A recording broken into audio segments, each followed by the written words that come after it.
البدع والأهواء، أهل البدع العقائدية وأهل البدع السياسية. نقول بيننا وبينكم السلف، بيننا وبينكم الكتب، كان فيقول البدع بيننا وبينكم.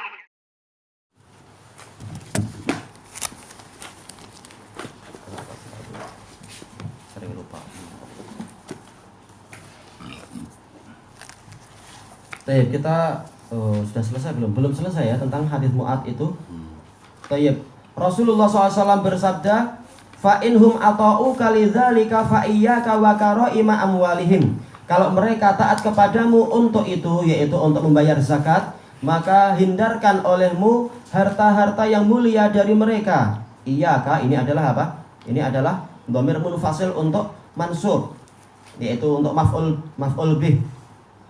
Berarti ada apa? Ada fa'ilnya yang tersembunyi, yaitu janib nafsak. Kemudian wa karoima wajtanib karoima amwalihim. Ini lebih kuat di dalam apa? Di dalam menjauh sejauh-jauhnya. Bukan hanya satu fi'il, dengan dua fi'il yang tersembunyi. Allah Ta'ala, Rasulullah SAW melarang untuk kita mengganggu harta orang-orang, harta yang mulia dari orang-orang yang sudah membayar zakat. Maka kalau orang sudah bayar zakat, tidak boleh lagi diambil dengan yang namanya teks atau yang lain-lain. Memang yang namanya teks yaitu mukus, yang namanya pajak itu adalah dosa besar. Orang yang memakan harta pajak, yaitu dia mengambil pajak dari masyarakat dan sebagainya, bukan dari ahlul zimmah, maka dia akan disiksa di alam kuburnya sebelum di hari kiamat nanti. Sebagaimana telah lewat pembahasan itu. Sama dengan teks. Iya, maksudnya pajak-pajak itu. Dharaib, mukus itu adalah dosa besar. Hadis-hadisnya dhaif tentang ancaman terhadap orang yang mengambil pajak dari muslimin. Itu nggak boleh mengambil pajak. Kecuali kalau apa? Seseorang masuk ke rumah orang ini, pada rumah orang ini dibuat area ini, area itu, memang layak. Boleh istilahnya menyewa tempat dan semacam itu. Menyewa fasiliti, menyewa jasa, itu lain. Tayyib. Syahidnya di sini adalah apa? Harta muslimin. Sekarang mereka sudah Islam ini. Sudah bersyahadat dengan benar, sudah sholat, sudah zakat, mereka adalah muslimun. Maka harta mereka adalah haram. Haruma maluhu wa damuhu wa hisabuhu 'ala Allah. Harta mereka adalah haram untuk dirampas, darah mereka haram untuk ditumpahkan. Adapun perhitungan amal itu di sisi Allah. Tayyib.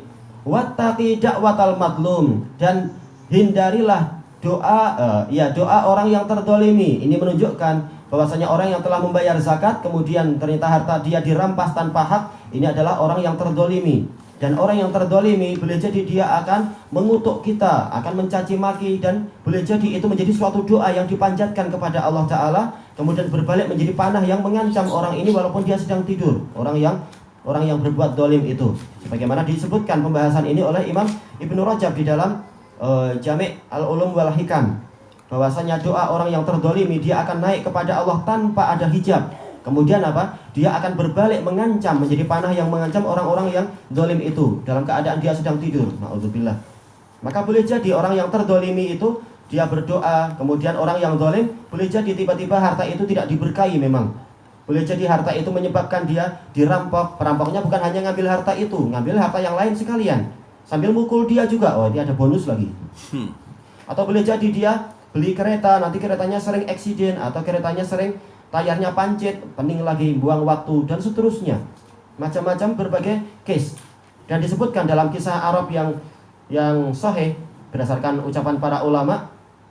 Ana tidak ingat itu di zaman apa, ada seorang tentara yang dia itu tentara ini melayani raja yang zalim. Dan tentara dia juga akhirnya ikut bangga dan zalim, suka mengambil harta orang lain. Nah, suatu ketika dia sedang berjalan di pesisir pantai, kalau tidak salah. Kemudian dia lihat ada nelayan baru pulang sambil membawa ikan besar. Dia mengatakan, ini untuk saya. Kata nelayan, oh jangan, ini saya bawa pulang untuk makan anak-anak saya. Dia bilang nggak bisa, ini nggak boleh, ini harus jadi milik saya. Kemudian dirampas dengan paksa. Kemudian apa, dia bawa pulang.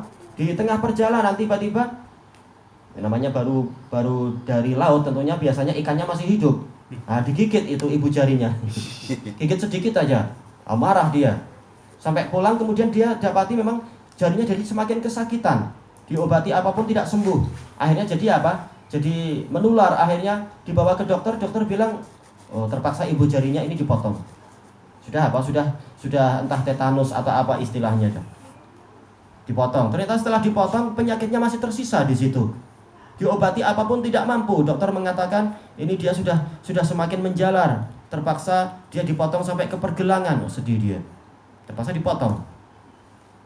Setelah dipotong ternyata apa? Masih ada sisa lagi. Pening, dokternya pun pening. Kenapa masih ada sisa penyakit? Seakan-akan ketika dipotong masih ada kuman yang melompat ke setelahnya. Akhirnya terpaksa setelah sekian lama kesakitan terus dan memang tidak sembuh, terpaksa dipotong sampai ke siku. Kemudian apa setelah itu masih menjalar lagi sampai ke bahu dia. Dia menangis terus. Kemudian keadaannya sudah semakin payah. Akhirnya suatu ketika ada sanak kerabat yang datang melihat kondisi dia. Dia tanya orang ini tanya kepada si tentara itu, sebenarnya apa kisahnya sampai seperti ini? Kemudian dia cerita begini.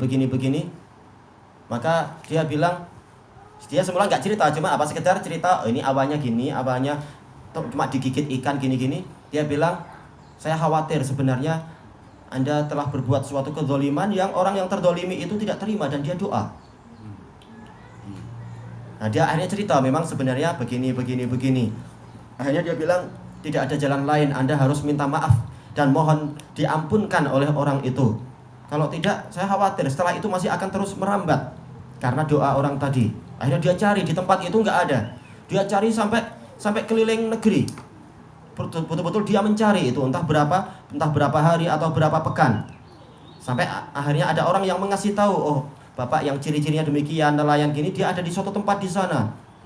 Nah begitu dia sampai di tempat itu, lihat Pak Tua itu, langsung dia cium kakinya, nangis minta maaf dan seterusnya. Ini sekarang tangan saya seperti ini, maksudnya sudah nggak ada tangan. Tangan satu tangan. Kenapa?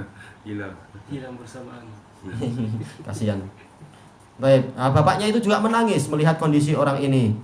Terus orang ini tanya, sebenarnya Anda bilang apa setelah ikan itu saya ambil? Maka dia mengatakan, ya Allah, sesungguhnya ikan ini adalah untuk makan anak saya, untuk makan keluarga saya. Sekarang diambil dengan dolim orang itu. Ya Allah, perlihatkan kepada saya keadilan-Mu. Dah gitu aja doa umum. Terserah Allah mau bagaimana bentuknya. Ternyata apa? Ternyata keadaannya sampai seperti ini. Ikan yang harganya nggak seberapa, akhirnya tangan yang nilainya adalah 50 ekor unta. Rugi besar. Ini peringatan yang menakutkan, na'udzubillah.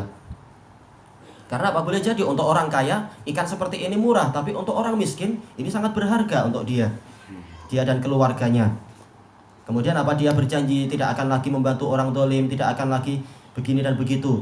Akhirnya didoakan, begitu didoakan langsung sembuh. Karena memang permasalahannya bukan hanya masalah penyakit dan kedokteran, tapi masalahnya adalah ini doa orang terdolimi. Itu sangat menakutkan memang. Dan kisah itu banyak di dalam kisah-kisah nyata orang Arab, kita dapatkan itu. Itu baru kisah orang Arab, belum lagi apa? Kisah-kisah setiap negeri ada kisah-kisah semacam itu. Tayyib, fa innahu laisa bainaha wa bainallahi hijab. Karena tidak ada pembatas antara doa orang terdolimi dengan Allah Ta'ala. Karena Allah Ta'ala telah berfirman, ini haramtu dzulma ala nafsi faja'atuhu bainakum muharrama fala tadzalamu. Sungguh aku telah mengharamkan diriku untuk berbuat dolim, maka janganlah, dan aku jadikan kezaliman itu haram di antara kalian, maka janganlah kalian itu berbuat dolim, saling mendolimi satu sama lain. Bahkan kezaliman satu dzarrah pun nanti akan dipertanggungjawabkan. Sementara kita tahu Allah menciptakan langit dan bumi ini adalah untuk keadilan. Ma khalaqnahuma illa bil haqq. Tidaklah kami menciptakan langit dan bumi kecuali untuk kebenaran. Dan di antara bentuk kebenaran adalah apa? Yaitu keadilan, meletakkan segalanya pada tempatnya. Dan memang Allah Ta'ala ingin menegakkan la ilaha illallah adalah dalam rangka ini, yaitu menegakkan keadilan. Syahidallahu annahu la ilaha illahu wal malaikatu wa ulul ilmi qa'iman bil qist. Allah bersaksi bahwasanya tidak ada sembahan yang benar kecuali Dia. Demikian pula para malaikat dan orang-orang yang berilmu, mereka bersaksi tentang ini. Dalam keadaan Allah itu menegakkan keadilan. Maka apa? Memang betul-betul keadilan itu pasti akan ditegakkan oleh Allah Ta'ala di dunia sebelum di akhirat. Di dunia pasti ada. Kalaupun Allah menghendaki tidak ada zahirnya, tapi boleh jadi orang yang zalim itu tersiksa hatinya. Sebagaimana dijelaskan oleh Ibnul Qayyim, siksaan batin itu lebih dahsyat daripada siksaan zahir. Berapa banyak orang yang kaya tapi ternyata dia bunuh diri. Orang tidak tahu dia bunuh diri. Kenapa? Karena penyakit hati yang sedemikian memberatkan jiwanya itu. Tidak bahagia tapi selalu dikejar-kejar ta'asah, yaitu kesedihan dan kemalangan dan seterusnya. Dan disebutkan oleh Imam Ibnu Rajab, dan hadis ini sanadnya hasan, yaitu di dalam hadis qudsi bahwasanya doa orang yang terdolimi itu betul-betul naik sampai dia itu tiba di sebuah awan, dan Allah Ta'ala berfirman, wa izzati wa jalali la ansurannaki walau ba'dahin. Demi keperkasaanku dan demi kemuliaanku, aku pasti akan menolongmu walaupun ba'dahin, yaitu setelah selang waktu. Tidak harus menit ini, terserah Allah nanti di waktu yang tepat dalam pandangan Allah Ta'ala. Dan banyak kisah-kisah yang mungkin akan kita nukilkan di sela-sela pembahasan. Kisah orang yang jiwanya sengsara karena apa? Karena kebatilan dia sendiri dan seterusnya. Tayyib. Adapun hadis yang berikutnya agak panjang, ini besok aja insyaallah. Ilahuna wallahu taala a'lam.